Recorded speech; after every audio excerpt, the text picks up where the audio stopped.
I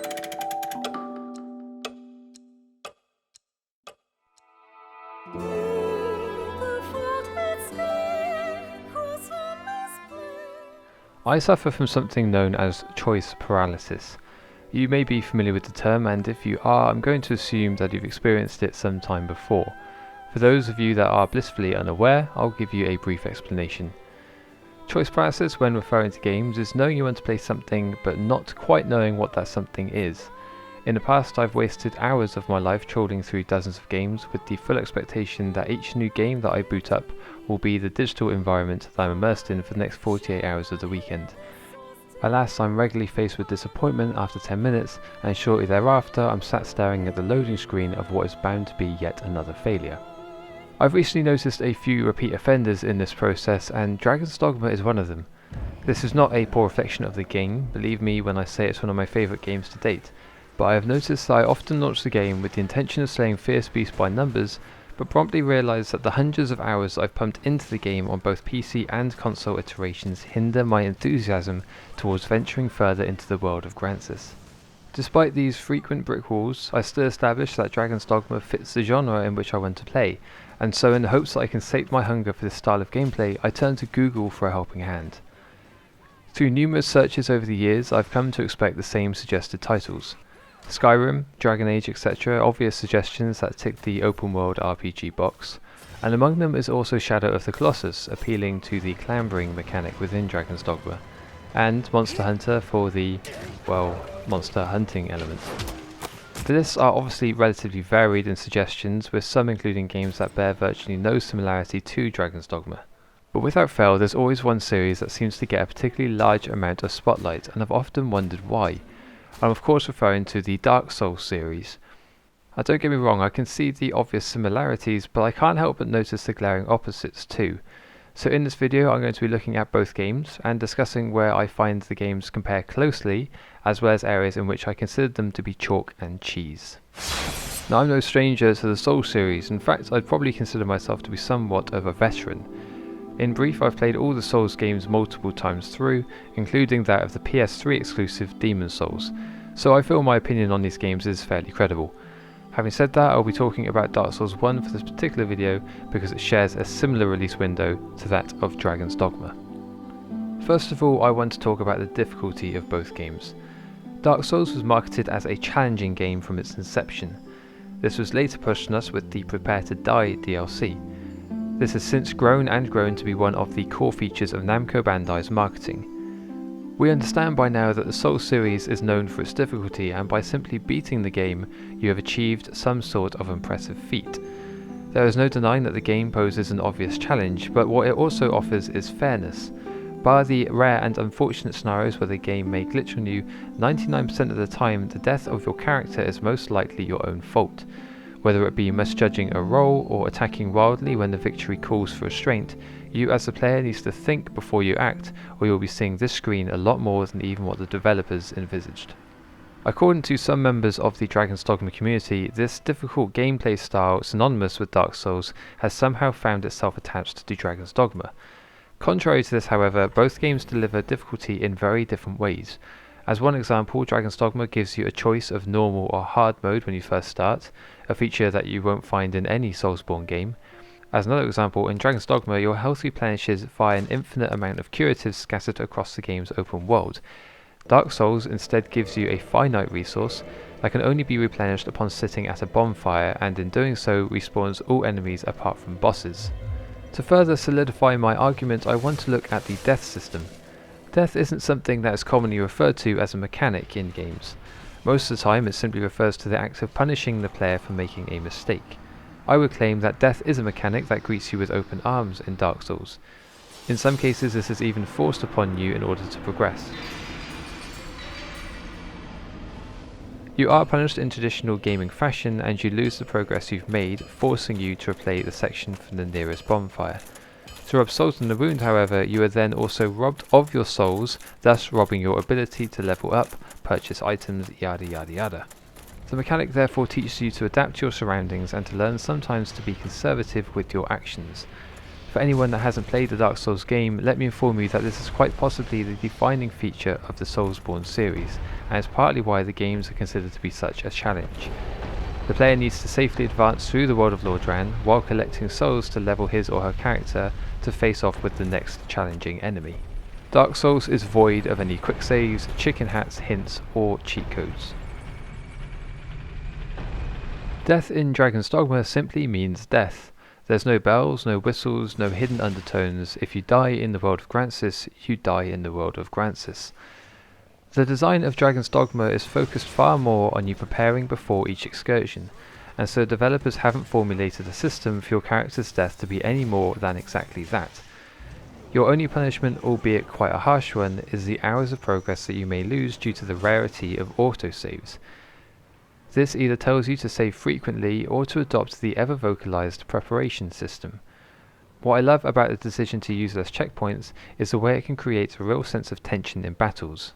It's more than likely that you would have found out the hard way that the game does not save on a regular basis, so when you're exploring the winding paths at the base of a cliff and you're suddenly ambushed by a horde of goblins, the sense of dread and fear can really set in, knowing that if you perish, so does the last hour or so of progress, including all the loot that you've been dumping on your human-shaped mule. Of course, if you save often, you can be rid of this issue, once again highlighting the differences in difficulty to Dark Souls. All that being said, when comparing both games you can reveal a parallel. Let's first of all look at Dark Souls.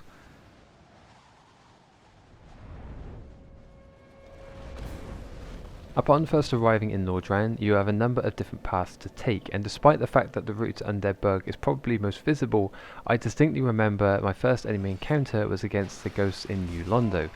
I naturally became a cropper as I flailed my sword at the transcendent beings. It didn't take long for me to conclude that I was biting off a little bit more than I could chew, and so I committed to abandon the measly souls I'd gathered from those hopeless hollows, and instead I ventured elsewhere from Firelink Shrine. The catacombs appeared a little easier at first, with the bones of the skeletons rolling around in my wake. Again, it didn't take long for me to give up in that direction as well, and eventually find solace in Undead Burg. So where's this parallel I speak of? Well, in Dragon's Dogma, once you've cleared the early stages of the main questline and you've severed the Hydra's head, you're tasked with pushing forward to the Way Castle to meet your quest giver, Mercedes. En route, you'll come across the first path that splits, and using your in-game map screen, you can be doubly sure of which will see you to your destination. That being said, this is an open world RPG, which means you're not constricted to the confines of linear storytelling.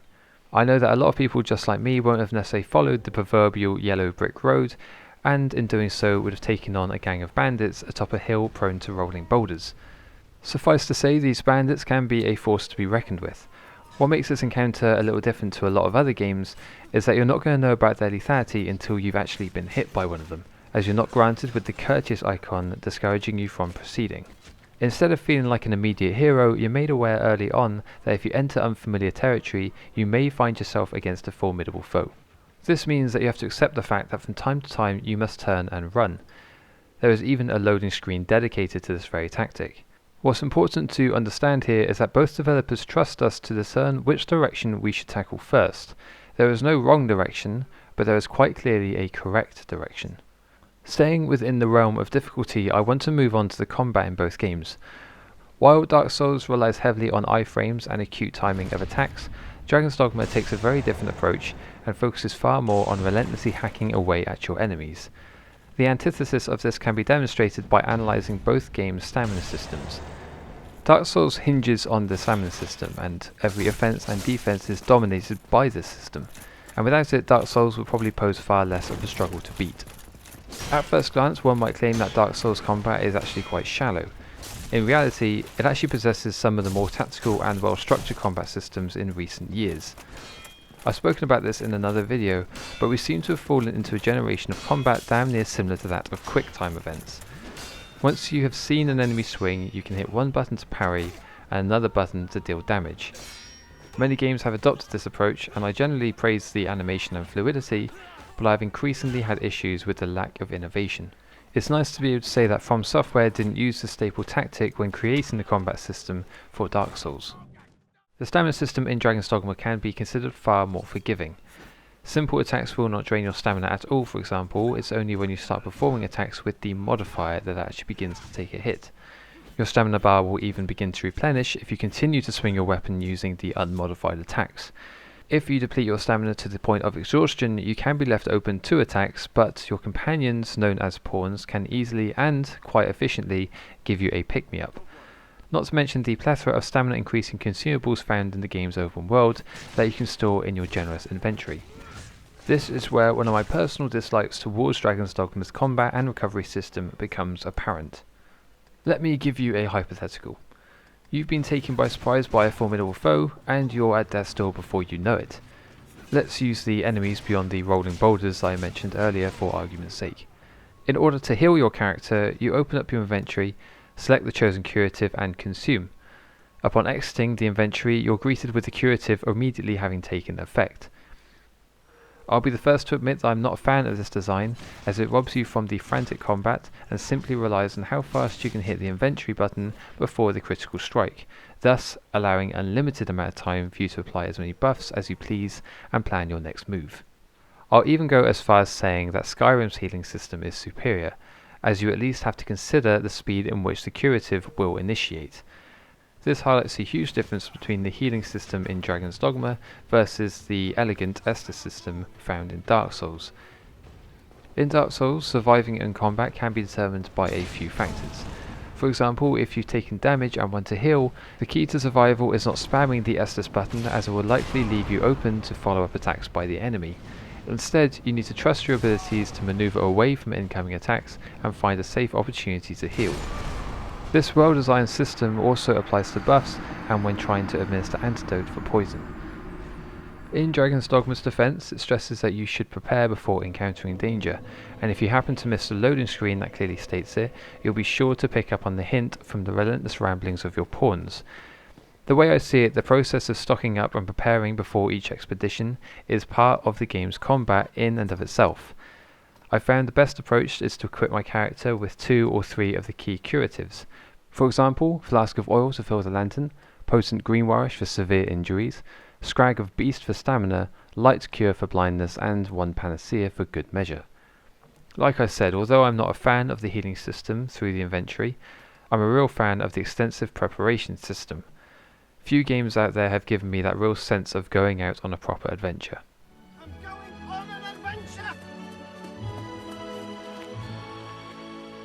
Originality in games these days is quite a common debate, and so when something like Dark Souls comes along, it's natural for people to flood towards it, as not only is the concept original, but so are the enemies.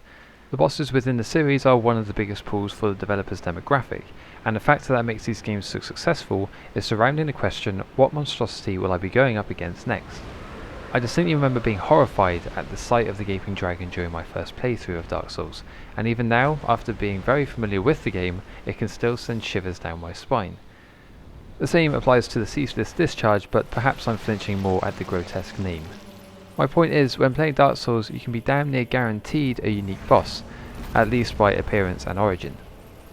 Occasionally you'll be faced with a relatively lackluster fight, in fact the aforementioned can be accused of this, but you're more than likely going to be greeted with visual flair. I'm sure that I've sided with the majority of people when I say that the boss fights in Dark Souls are one of the major draws to the series, but I don't want to skirt over the normal enemy grunts and only praise the bosses. From Software have clearly worked hard to polish the enemies in Dark Souls, quite possibly based on the full understanding of how many times the enemies will be encountered while making your way from bonfire to boss. Some enemy types are profoundly annoying, but in a harsh and disturbing world, it's hardly a surprise that the game will torment you from time to time. If we turn our attention back to Dragon's Dogma, we are faced with what may be considered the polar opposite. It's almost as if the developers opened up a book called Mythical Creatures 101 and used it as source material.